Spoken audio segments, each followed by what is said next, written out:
You this morning in an hour of anguish for our nation. Just before 9 p.m. last night, an American Airlines regional jet carrying 60 passengers and 4 crew collided with an Army Black Hawk helicopter carrying 3 military service members over the Potomac River in Washington, D.C., while on final approach to Reagan National Airport. Both aircraft crashed instantly and were immediately submerged into the icy waters of the Potomac. Real tragedy. The massive search and rescue mission was underway throughout the night, leveraging every asset at our disposal, and I have to say the local, state, federal, military, including the United States Coast Guard in particular, they've done a phenomenal job. So quick, so fast, it was mobilized immediately. The work has now shifted to a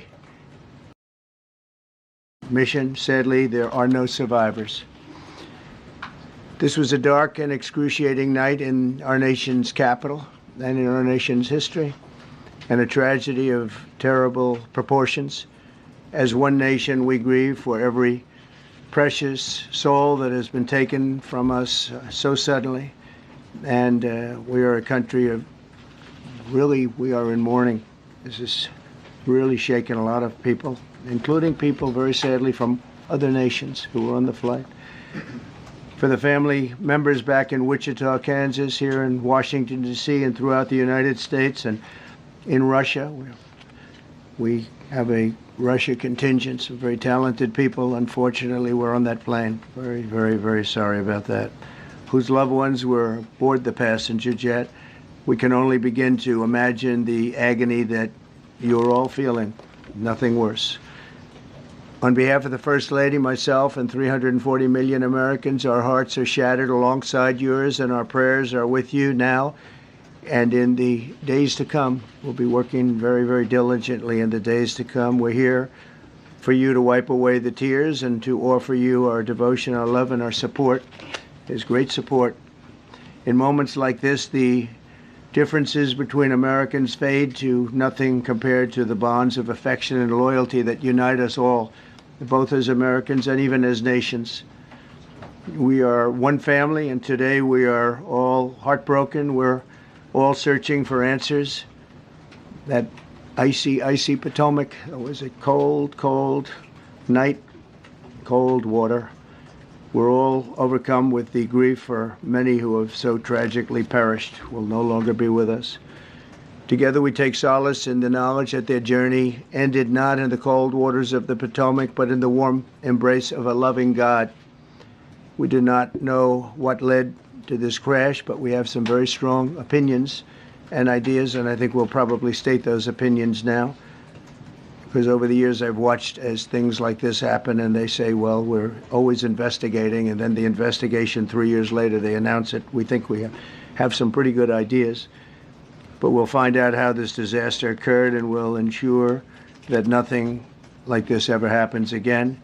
The FAA and the NTSB and the U.S. military will be carrying out a systematic and comprehensive investigation. Our new Secretary of Transportation, Sean Duffy, his second day on the job when that happened. It's a rough one.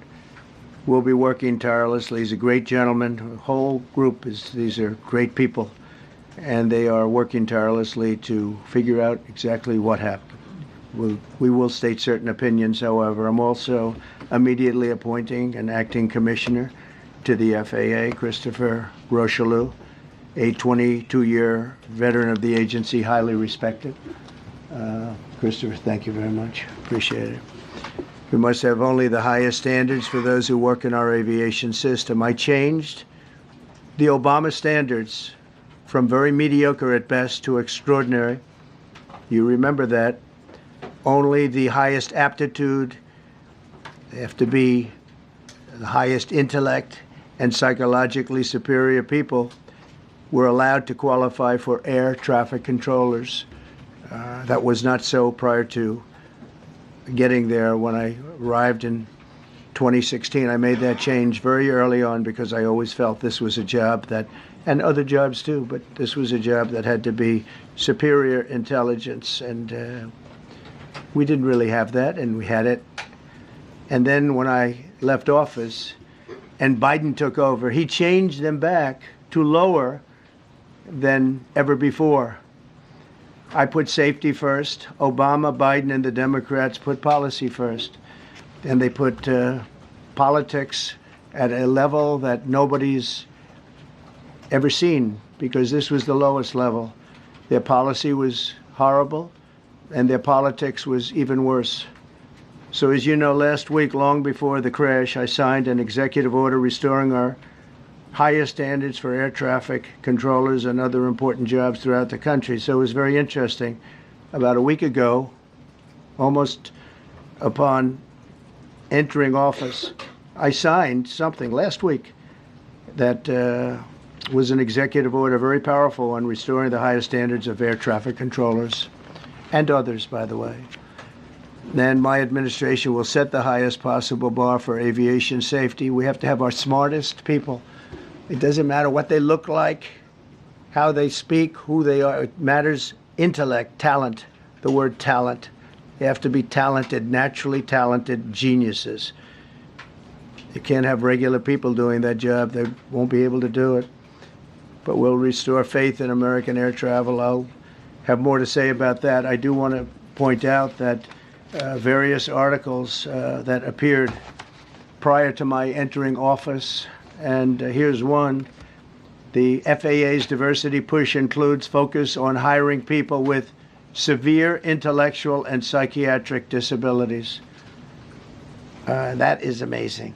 And then it says FAA says people with severe disabilities are most underrepresented segment of the workforce, and they want them in, and they want them, they can be air traffic controllers. I don't think so. This was on January 14th, so that was a week before I entered office. They put a big push to put diversity into the FAA's program. Then another article, the Federal Aviation Administration. This was before I got to office, recently, second term. The FAA is actively recruiting workers who suffer severe intellectual disabilities, psychiatric problems, and other mental and physical conditions under a diversity and inclusion hiring initiative spelled out on the agency's website. Can you imagine? These are people that are, I mean, actually, their lives are shortened because of the stress that they have. Brilliant people have to be in those positions, and their lives are actually shortened, very substantially shortened, because of the stress, where you have many, many planes coming into one target, and you need a very special talent and a very special genius to be able to do it. Targeted disabilities are those disabilities that the federal government, as a matter of policy, has identified for special emphasis in recruitment and hiring. The FAA's website states they include hearing, vision, missing extremities, partial paralysis, complete paralysis, epilepsy, severe intellectual disability, psychiatric disability, and dwarfism all qualify for the position of a controller of airplanes pouring into our country, pouring into a little spot, a little dot on the map, a little runway. The initiative is part of the FAA's diversity and inclusion hiring plan. Think of that. The initiative is part of the FAA's diversity and inclusion hiring plan, which says diversity is integral to achieving FAA's mission of ensuring safe and efficient travel. I don't think so. I think it's just the opposite. The FAA website shows that the agency's guidance on diversity hiring were last updated on March 23rd of 22. They wanted to make it even more so. And then I came in, and I assume maybe this is the reason. The FAA, which is overseen by Secretary Pete Buttigieg, a real winner. That guy's a real winner. Do you know how badly everything's run since he's run this Department of Transportation? He's a disaster. He was a disaster as a mayor. He ran his city into the ground, and he's a disaster now. He's just got a good line of bullshit. The Department of Transportation, his government agency charged with regulating civil aviation. Well, he runs it 45,000 people, and he's run it right into the ground with his diversity. So I had to say that it's terrible. Then it's a group within the FAA, another story, determined that the workforce was too white, that they had concerted efforts to get the administration to change that and to change it immediately. This was in the Obama administration just prior to my getting there. And we took care of African Americans, Hispanic Americans. We took care of everybody at levels that nobody's ever seen before. It's one of the reasons I won. But they actually came out with a directive, too white. And we want the people that are competent. But now we mourn and we pray, and would like to ask all Americans to join me in a moment of silence as we ask God to watch over those who have lost their lives and bring comfort to the loved ones. And I just want to say God bless everyone in this room. This has been a terrible, very short period of time. We'll get to the bottom of it. So we all saw the same thing. We've seen it many times. I've had the honor of hearing tapes. Tapes are scary, very scary tapes. You had a airliner coming in, American Airlines. He was doing everything right. He was on track. He was the same track as everybody else. They came in. It's probably the same track as they've had for 25 years or more. He's coming in the path. And for some reason, he had a helicopter that was at the same height, obviously when they hit, but pretty much the same height, and going at an angle that was unbelievably bad. When the air traffic controller said, "Do you see?" He was talking about, "Do you see him?" But there was very little time left when that was stated. And then also he said, "Follow him in." And then almost immediately after that, seconds after that, there was the crash that took place. Well, you follow him in, that means like everything's fine. Follow him in. You had a pilot problem from the standpoint of the helicopter. I mean, because it was visual. It was a very clear night. It was cold but clear, and clear as you could be. The American Airlines plane had lights blazing. They had all of their landing lights on. I could see it from the Kennedy Center tape. We had a tape up on the Kennedy Center. That seems to be the primary thus far. I'm sure we'll see other tapes because it's such an area where there are a lot of cameras looking up into the air, into space. So we'll probably see many other shots of it before too much time goes by. But we had a situation where you had a helicopter that had the ability to stop. I have helicopters. You can stop a helicopter very quickly. It had the ability to go up or down. It had the ability to turn. And the turn it made was not the correct turn, obviously. It did somewhat the opposite of what it was told. We don't know that would have been the difference because the timing was so tight. It was so little. There was so little time to think. But what you did have is you had vision. The helicopter had vision of the plane because you had vision of it all the way, perfect vision of it all the way from at Kennedy Center where the tape was taken.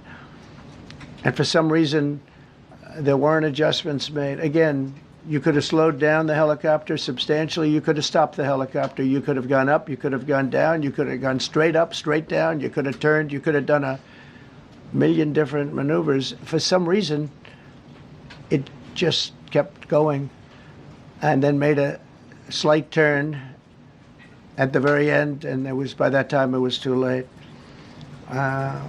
They shouldn't have been at the same height, because if it was at the same height, you could have gone under it or over it, and nobody realized, or they didn't say that it's at the same height. At the same height, it still wouldn't have been great, but you would have missed it by quite a bit. It could have been 1,000 feet higher. It could have been 200 feet lower. But it was exactly at the same height, and somebody should have been able to point that out.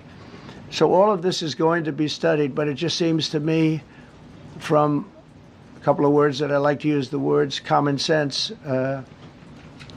some really bad things happened. and some things happened that shouldn't have happened. So you had a helicopter going in an identical direction. You had a helicopter that was at the exact same height as somebody going in essentially the opposite direction. You had a plane that was following a track, which is a track that every other plane followed. And I don't imagine, I know I've heard today that they might have been following the preceding plane, which was pretty close, but not that close, the preceding plane. But you wouldn't have even been able to see that because of the direction that the helicopter was coming in at. So you had a confluence of bad decisions that were made. And you have people that lost their lives, violently lost their lives. We're going to take a few questions. I'd like to ask our new Secretary of Transportation to say a few words. Sean Duffy, great gentleman, just started. It's not your fault, and I know you agree with me very strongly on intellect and even psychological well-being of the air traffic control. It's such an important position, and I think I can't emphasize stronger. I changed it when I first ran in 2016. I changed it. We had the highest standard that you could have. And then they changed it back. That was Biden to a standard I read it to you. That was from one of your papers. One of the people in this room actually wrote that. And then I changed it back a few days ago. And unfortunately, that was, we'll see. We don't know that necessarily it's even the controller's fault. But one thing we do know, there was a lot of vision, and people should have been able to see that, at what point do you stop? At what point do you say, wow, that plane's getting a little bit close? So this is a tragedy that should not have happened. Please, sir. Thank you, Mr. President. And I would just note the President's leadership has been remarkable during this crisis. We have had a whole of government response, local, state, federal. And when you see that kind of cooperation, it begins with the leadership in this body. So thank you for that, Mr. President. You make our jobs a lot easier. You made an important point that when we deal with safety, we can only accept the best and the brightest in positions of safety that impact the lives of our loved ones, our family members. And I think you make a really important point on that, Mr. President. That is the motto of your presidency: the best and the brightest, the most intelligent coming into these spaces. I want to take a moment and extend my condolences to the families of the loved ones. We commit to them that we are going to get to the bottom of this investigation, not in 3 years, not in 4 years, but as quickly as possible, with the NTSB, who is here today, as well as the FAA. What happened yesterday shouldn't have happened. It should not have happened. And when Americans take off in airplanes, they should expect to land at their destination. That didn't happen yesterday. That's not acceptable. And so we will not accept excuses. We will not accept passing the buck. We are going to take responsibility at the Department of Transportation and the FAA to make sure we have the reforms that have been dictated by President Trump in place to make sure that these mistakes do not happen again. And again, I want to thank you for your leadership, Mr. President, and I appreciate the confidence you placed in me. Thank you very much. Pete, would you like to say something? Well, thank you, Mr. President. Again, I want to echo what the Transportation Secretary said about your leadership. From the moment we found out about this, we were in contact with the White House trying to determine exactly what happened. I would echo it as well. No excuses. We're going to get to the bottom of this. We first and foremost, from the Defense Department, want to pass our condolences to the 64 souls and their families that were affected by this. Never should happen. And certainly the 3 service members, the 3 soldiers, a young captain, staff sergeant, and a CW2, Chief Warrant Officer, on a routine annual retraining of night flights on a standard corridor for a continuity of government mission. The military does dangerous things. It does routine things on the regular basis. Tragically, last night, a mistake was made. And I think the president is right. There was some sort of an elevation issue that we have immediately begun investigating at the DOD and Army level.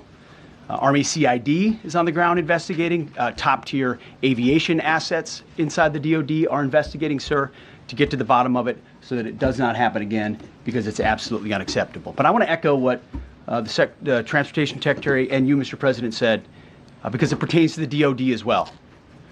We will have the best and brightest in every position possible. As you said in your inaugural, it is colorblind and merit-based. The best leaders possible, whether it's flying Black Hawks and flying airplanes, leading platoons, or in government. The era of DEI is gone at the Defense Department, and we need the best and brightest, whether it's in our air traffic control, or whether it's in our generals, or whether it's throughout government. So thank you for your leadership and courage on that, sir, and we'll stand by you on it. Thank you. Very much. JD, please. Well, thank you, Mr. President, for your leadership. I just want to reemphasize something the President said, and you've heard from the Secretary of Transportation and of Defense. There really was a whole of government response. We were all on the phone. We were all communicating yesterday, trying to get to the bottom of this immediately, but also try to communicate with the American people about what happened. Something the President said that I think bears reemphasizing, which is that when you don't have the best standards in who you're hiring, it means, on the one hand, you're not getting the best people in government, but on the other hand, it puts stresses on the people who are already there. And I think that is a core part of what President Trump is going to bring and has already brought to Washington, D.C., is we want to hire the best people because we want the best people at air traffic control, and we want to make sure we have enough people at air traffic control who are actually competent to do the job. If you go back to just some of the headlines over the past 10 years, you have many hundreds of people suing the government because they would like to be air traffic controllers, but they were turned away because of the color of their skin. That policy ends under Donald Trump's leadership because safety is the first priority of our aviation industry. Thank you, Mr. President. Thank you. Mr. President, on DEI and the claims that you've made, are you saying this crash was somehow caused and the result of diversity hiring? And what evidence have you seen to support these claims? It just could have been. We have a high standard. We've had a much higher standard than anybody else. And there are things where you have to go by brain power. You have to go by psychological quality. And psychological quality is a very important element of it. These are various very powerful tests that we put to use, and they were terminated by Biden. And Biden went by a standard that's the exact opposite. So we don't know, but we do know that you had two planes at the same level. You had a helicopter and a plane. That shouldn't have happened. And we'll see. We're going to look into that, and we're going to see. But certainly for an air traffic controller, we want the brightest, the smartest, the sharpest. We want somebody that's psychologically superior, and that's what we're going